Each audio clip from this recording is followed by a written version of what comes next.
सत्ता का दुरुपयोग कर रही है भाजपा।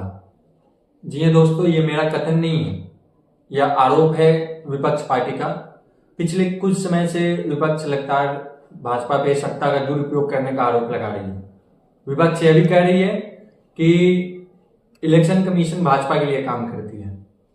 हाल ही में कर्नाटक में कांग्रेस की सरकार है, और कांग्रेस सरकार जब कर्नाटक में एक सर्वे कराती है कि किन लोगों को ईवीएम पे भरोसा है, तो उस सर्वे में 110 निर्वाचन क्षेत्र के 5000 लोग शामिल होते हैं, और रिजल्ट परिणाम जो आता है वो कांग्रेस को ही चौंका देती है। लगभग 83% लोग 83% पीपल को ईवीएम पे भरोसा है, और यह परिणाम कांग्रेस के खिलाफ ही आ जाती है।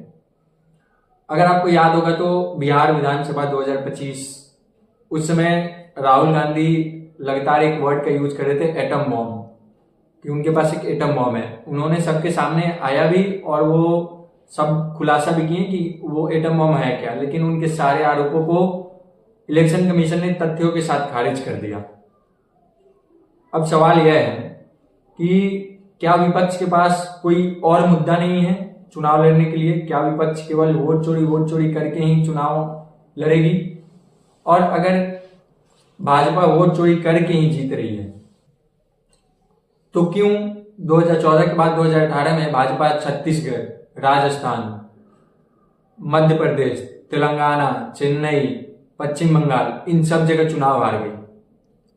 अगर वोट चोरी हो ही रही है भाजपा के लिए, अगर इलेक्शन कमीशन काम कर ही रही है, तो भाजपा चुनाव कैसे हार जा रही है? अब मुख्य सवाल यह है कि क्या अब भारत की राजनीति केवल वोट चोरी के इर्द गिर्द ही घूमेगी?